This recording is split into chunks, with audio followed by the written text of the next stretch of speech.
umaga po sa bawat isa sa atin. At narito na ba si Brother Robert? Ayan, okay po. Kasi itatanong po natin sa ating sharer kung pwede na ma-vlog ng ating brother ang kanyang magiging sharing ngayon. At ngayon nga po ay mangungusap sa atin ang tinig ng Diyos sa pamamagitan ng ating kapatid na si Pastora Joy Gonzalez. Pastora Joy? Good morning po. Morning. So, okay ba sa'yo na ma-vlog natin, ma-record? Saan po natin i-vlog to? Brother Robert. Saan po?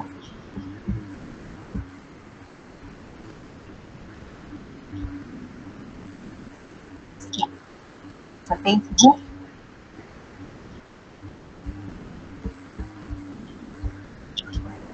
Ay, group natin. Ayan. Okay, sige po. Yes, God. So, basta po private group muna po tayo. Kasi minsan, oh.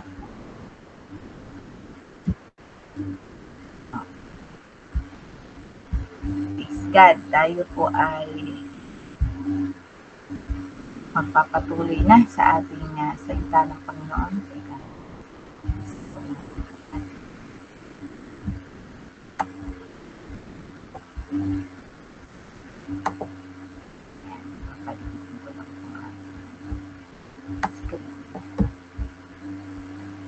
At ang aking Tagalog ay naiwan ko sa church.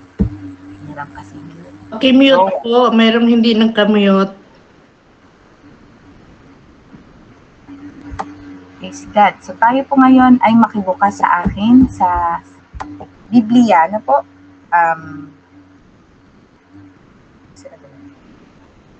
Genesis 46, 2-4. Yan po. Po tayo. Genesis 46 verses 2-4. Nakita niyo na po ba?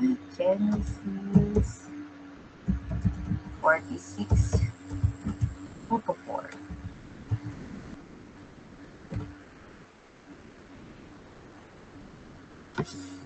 Sabi po dito, ito po ay bahagi ng kwento ng buhay ni Jacob o ni Jacob. Sabi po dito, pagsapit ng gabi, tinawag siya ng Diyos sa isang pangitain. Jacob, Jacob. Narito po ako, sagot niya. Ako ang Diyos ng iyong ama, sabi sa kanya. Huwag kang matakot na pumunta sa Ehipto. Doon, ang lahi mo'y magiging isang malaking bansa. Sasamahan ko kayo roon at ibabalik muli rito. Nasa piling mo si Jose kapag ikaw ay namatay. So, ito po ay ginagawa natin na pagbasa ng salita ng Panginoon ay history po itong Book of Genesis. At si Jacob o si Jacob po ay isa sa mga tatay natin sa pananampalataya. One of my favorite Bible characters since nung ako'y kabataan pa ay si Jacob. Kasi yung buhay ni Jacob, nire-reflect niya yung tunay na struggle ng buhay. Makaka-relate tayo na maigi kay Jacob kasi mula noong pinanganak siya, makikita yung life history niya mula nung pinanganak siya. Actually, mula nung pinagbubuntis siya, pinanganak, nagbinatilyo, hanggang sa nag-asawa, hanggang sa nagkaroon ng 12 anak. Sino dito yung maraming anak? Hanggang siya ay nagbigay ng blessing sa kanyang angkan at hanggang siya ay namatay.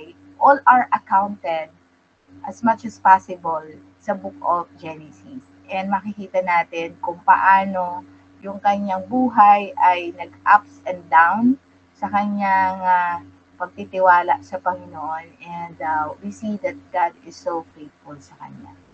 Kaya nakita natin dito sa buhay po ni Jacob, una siya ay nasa sistempupunan pa lang ng kanyang ina, gusto na niyang maging panganay. So, he really wants to earn God's blessings. Alam naman po natin sa history po ng Israel, ang mga panganay po ang binibigyan ng blessing. Nagkataon, daw naunang lumabas sa kanyang sa mami niya ay yung kanyang kamay, kaso hinatak siya nung kapatid. In other words, hindi siya ang unang nakalabas. Ang unang nakalabas ay ang kanyang twin brother na si Esau. So, napaka-competitive talaga ni Jacob. Hanggang sa huli, sabihin, nung talagang igagawad na yung blessing, sa kanya po napunta kasi meron siyang ginawang paraan para mapunta sa kanya. So, he really wants to be blessed. Like all of us. Kaya marami pong makakarelate talaga sa buhay ni Jacob because all of us want to be blessed. And we do all our best to be blessed. Kahit na sa paraan na makatao. So, alam natin, no, yung kwento ni Jacob, ginawa niya ang lahat ng paraan, mabless siya sa paraan ng tao. But the Lord who can read our hearts and minds, pag minsan po kahit tayo gumawa ng paraan ng ating own way, way pa rin din naman ng Panginoon kung talagang yung desire natin ay dalisay na para sa Kanya. Na ang blessing ba talaga na gusto mo ay siya. Yan. So, napatunayan si Jacob nung nagkaroon sila ng struggle. Maalala niyo yun, yung kwento na siya ay nakipagbuno sa Panginoon mismo at ang hiningi niya, hanggang sa nakipagbuno siya, ang hiningi niya ay i-bless siya. At doon, nakita talaga ng Panginoon na ang gusto talaga ni Jacob ay yung siya ay makasama. Yun po yung mga kwento sa unang bahagi ng Genesis. Dito sa binasa natin, 46, ito na po yung bahagi na marami na siyang karanasan. At isa na doon ay mawalan ng anak dahil sabi ng mga panganay niyang anak at ibang mga kapatid ay namatay na tong si Joseph. So nagluksa na siya, hindi na niya tanggap na niyang wala na ang kanyang paboritong anak na si Joseph.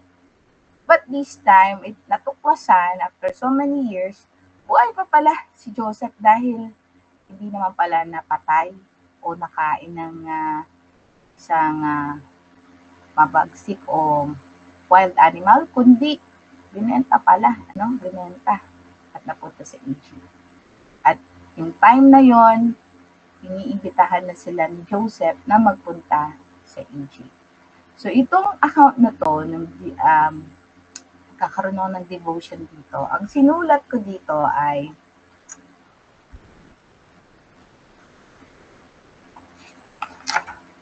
basahin ko muna yung sinulat dito. Every major event in Jacob's life, God sent an instruction or encouragement to Jacob. Sabi niya dito, the blessing or sinulat ko dito, the blessing of I will never leave you, I will be with you constantly. I am with you and I will protect you wherever you go. Ito po yung nasa Genesis 28:15. Has truly evidential in Jacob all throughout his life. So, God at this time told Jacob that he will die in Egypt with Joseph. For me, this is a very intimate moment of God and Jacob, whom he called now Israel, to even discuss death and burial. So my prayer here in my devotion, I pray I would have this kind of intimacy with God.